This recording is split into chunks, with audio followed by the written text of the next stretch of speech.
किष्किंधा तीर्थ और व्यास तीर्थ की महिमा। ब्रह्मा जी कहते हैं, किष्किंधा तीर्थ बहुत विख्यात है। वह मनुष्यों की संपूर्ण कामनाओं को पूर्ण करने वाला और समस्त पापों को शांत करने वाला है। वहां भगवान शंकर निवास करते हैं। नारद उस तीर्थ के स्वरूप का वर्णन करता हूँ, भक्ति पूर्वक सुनो।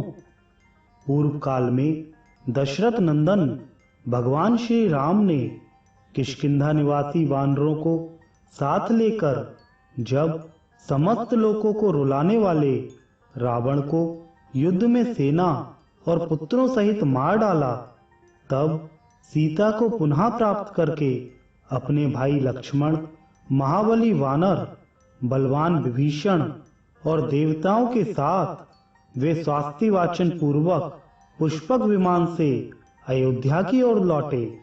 पुष्पक विमान कुबेर का था।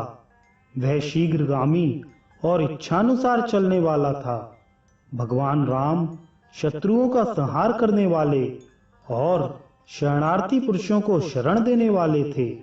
उन्होंने विमान से अयोध्या लौटते समय मार्ग में लोक पावनी गौतमी गंगा को देखा, जो समस्त अभीष्ट वस्तुओं को देने वाली तथा मन और नेत्रों को संताप का निवारण करने वाली हैं। गंगा जी का दर्शन करके महाराज श्री राम उनके तट पर उतरे और हनुमान आदि संपूर्ण वानरों को संबोधित करके हर्षगदगद वाणी में कहने लगे, ये गौतमी गंगा संपूर्ण जीवों की जननी है। ये भोग तो देती ही है, मोक्ष भी दे सकती है, भयंकर पापों का भी संहार कर डालती है। इनकी समानता करने वाली दूसरी कौन नदी है, जिन्हें महर्षि गौतम ने सबको शरण देने वाले भगवान शंकर की आराधना करके जटा सहित प्राप्त किया था। ये संपूर्ण अभिलाषित फलों की जननी और अमंगलों का नाश करने वाली है। ये समस्त संसार को पवित्र करने में समर्थ है।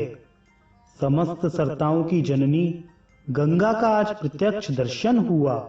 मैं मन, वाणी और शरीर द्वारा सदा ही इन शरणागत वत्सला गंगा जी की शरण लेता हूँ। भगवान श्री राम का यह वचन सुनकर समस्त वानरों ने गंगा जी में डुबकी लगाई और संपूर्ण लौकिक उपहारों तथा अनेक प्रकार के पुष्पों द्वारा उनकी विधिवत पूजा की। महाराज श्री रामचंद्र जी ने श्री महादेव जी का यथावत पूजन करके सर्व भावोपयुक्त वाक्यों द्वारा स्तवन किया। संपूर्ण वानरों ने भी प्रसन्न होकर नृत्य और गान किया। भगवान श्री राम ने अपनी प्रिय जानकी तथा प्रेमी वानरों के साथ सुखपूर्वक वह रात व्यतीत की। सवेरे उठकर भगवान अत्यंत प्रसन्नता पूर्वक गोदावरी देवी की स्तुति करने लगे। फिर अपने भृत्यगणों का सम्मान करके वे वहां अन्यवर्चनीय आनंद का अनुभव करने लगे। उस निर्मल प्रभात में सूर्योदय होने पर विभीषण ने दशरथ नंदन श्री राम से कहा, भगवान, हम लोग इस तीर्थ में रहने से अभी तृप्त नहीं हुए, अतः कुछ समय और निवास करें। मेरा विचार है 4 रात और यहाँ ठहरें, फिर सब लोग साथ ही अयोध्या चलेंगे। विभीषण की बात का वानरों ने भी अनुमोदन किया। फिर भगवान शिव की पूजा करते हुए 4 रात और ठहरे। वहां महादेव जी सिद्धेश्वर के नाम से प्रसिद्ध थे और उन्हीं के प्रभाव से रावण अत्यंत प्रबल हो गया था। इस प्रकार सब लोग अपने द्वारा स्थापित किए हुए शिवलिंग की पूजा करते हुए 5 दिनों तक वहां ठहरे रहे। श्री राम ने अपने संपूर्ण सहायकों के साथ शुद्धाति शुद्ध हृदय से संपूर्ण शिवलिंगों का मस्तक झुकाया। किष्किंधा निवासी सभी वानरों द्वारा सेवित होने के कारण वह स्थान किष्किंधा तीर्थ कहलाया। वहां स्नान करने मात्र से बड़े बड़े पाप भी नष्ट हो जाते हैं। भगवान ने गौतमी गंगा को भक्ति पूर्वक प्रणाम किया और कहा, माता गौतमी मुझ पर प्रसन्न हो। इस तरह बारंबार कहकर वे विस्मित चित्त से गोदावरी को देखते और उन्हें प्रणाम करते जाते थे। तब से विद्वान पुरुष उस पुण्यमय तीर्थ को किष्किंधा तीर्थ कहने लगे। जो इस प्रसंग का पाठ, स्मरण अथवा भक्ति पूर्वक श्रवण करता है, उसके पाप को भी यह तीर्थ हर लेता है। फिर जो लोग वहां स्नान और दान करते हैं, उनके लिए तो कहना ही क्या है। उसके बाद व्यास तीर्थ और प्राचेतस तीर्थ है। उसका महात्म्य बतलाता हूं, सुनो। मेरे 10 मानस पुत्र हुए, जो जगत की सृष्टि करने वाले थे। वे पृथ्वी का अंत कहाँ है, इस बात का पता लगाने के लिए चले गए। तब मैंने अपने अन्य पुत्रों को उत्पन्न किया, किंतु वे भी अपने भाइयों को खोज करने के लिए चले गए। जो पहले के गए थे, वो तो गए ही थे, ये भी लौट कर नहीं आए। उस समय परम बुद्धिमान दिव्य आंगिरस नामक मुनि उत्पन्न हुए, जो वेद वेदांगों के तत्व को जानने वाले और संपूर्ण शास्त्र में प्रवीण थे। वे अंगिरा की आज्ञा से पिता को नमस्कार करके तपस्या के लिए उद्यत हुए। गुरुजनों में गौरव की दृष्टि से माता का स्थान सबसे ऊंचा है, तो भी माता से बिना पूछे ही आंगिरस ने तपस्या करने का निश्चय कर लिया।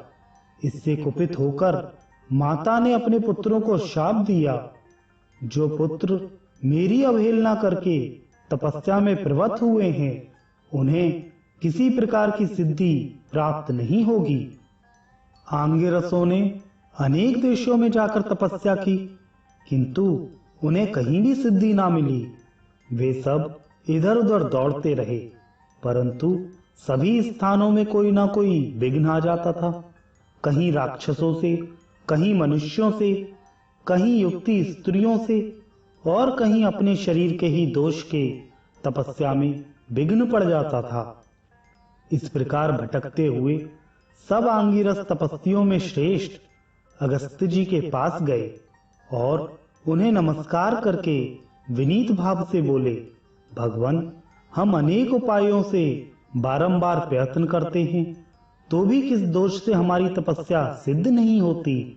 आप तपस्या में सबसे बड़े चढ़े हैं, अतः कोई उपाय हो तो बताएं। ब्राह्मण, आप ज्ञानियों में भी ज्ञानी, वक्ताओं में भी श्रेष्ठ वक्ता, संयमी पुरुषों में भी सबसे अधिक शांत, दयावान, प्रियकारी, क्रोध शून्य तथा द्वेष से रहित हैं। अतः हमने जो पूछा है उसे बताइए। जो अहंकारी, दयाहीन, गुरु सेवा रहित, असत्यवादी और क्रूर हैं, वे तत्व को नहीं जानते। अगस्त्य ने थोड़ी देर तक ध्यान किया। उसके बाद उन सब लोगों से धीरे धीरे कहा, आप लोग शांतचित्त महात्मा हैं। ब्रह्मा जी ने आपको प्रजापति बनाया है। अब तक आप लोगों की तपस्या पूर्ण नहीं हुई, इसमें कोई ना कोई कारण अवश्य है। आप लोग उस कारण का स्मरण करें। ब्रह्मा जी ने पहले जिन मानस पुत्रों को उत्पन्न किया था, वे चले गए और बहुत सुखी हुए, परंतु जो उनकी खोज में गए, वे ही फिर आंगिरस हुए हैं। वे ही आप लोग हैं, जो समय पाकर इस रूप में आए हैं। आप धीरे धीरे प्रयत्न करते रहें, तो प्रजापति से भी बढ़ चढ़कर हो जाएंगे, इसमें तनिक भी संदेह नहीं है। यहाँ से तपस्या करने के लिए आप त्रिभुवन पावनी गंगा के तट पर जाएं। संसार में शिव वल्लभा गंगा के सिवा दूसरा कोई सिद्धि का उपाय नहीं है। वहां पावन प्रदेश में आश्रम के भीतर ज्ञानद गुरु की पूजा करें। वे आप लोगों के सब संशयों का निवारण करेंगे। तब आंगिरसों ने महर्षि अगस्त्य से पूछा, ज्ञानद किसको कहते हैं? ब्रह्मा, विष्णु, महेश, आदित्य, चंद्रमा, अग्नि और वरुण, इनमें कौन ज्ञानद है? अगस्त्य जी ने फिर कहा, ज्ञानद का स्वरूप बतलाता हूं, सुनो। ज्ञानद का स्वरूप बतलाता हूं, सुनो।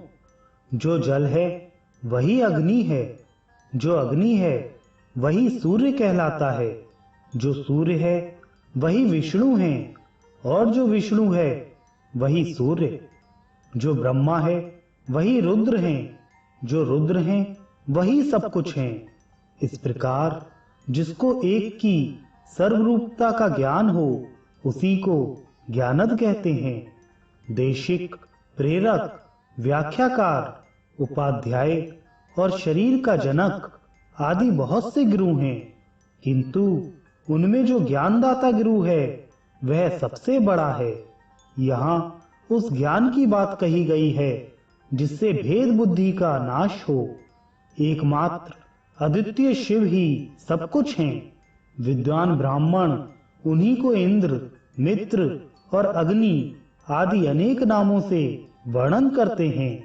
अनेक नाम और अनेक रूपों में जो भगवान के तत्व का वर्णन किया जाता है, वह अज्ञानी जनों का उपकार करने के लिए है। मुनि का यह वचन सुनकर वे गाथा गान करते हुए वहां से चले गए। उनमें से 5 तो उत्तर गंगा के तट पर गए और 5 दक्षिण गंगा के। वहां महर्षि अगस्त्य के बताए हुए देवताओं की विधि पूर्वक पूजा करने लगे। विशेषतः आसनों पर बैठकर वे तत्व का विचार किया करते थे। इससे उनके ऊपर समस्त देवता प्रसन्न हुए और बोले, विश्वयोनि ब्रह्मा जी ने युग के आदि में जो सृष्टा के पद की कल्पना की थी, वह इसलिए कि अधर्मों की निवृत्ति हो, वेदों की स्थापना हो, संपूर्ण लोगों का उपकार हो, धर्म, अर्थ और काम की सिद्धि हो तथा पुराण, स्मृति, वेद और धर्म शास्त्रों के अर्थ का ठीक ठीक निश्चय हो। इसके अनुसार तुम सब लोगों को जगत सृष्टा का पद प्राप्त होगा। तुम सब उस पद के अनुरूप होगे। नारद, वे क्रमशः धीरे धीरे प्रजापति होंगे। जब अधर्म बढ़ेगा, वेदों का पराभव होगा और उन पर संकट आएगा, उस समय वेदों का उद्धार करने के लिए वे भावी व्यास होंगे।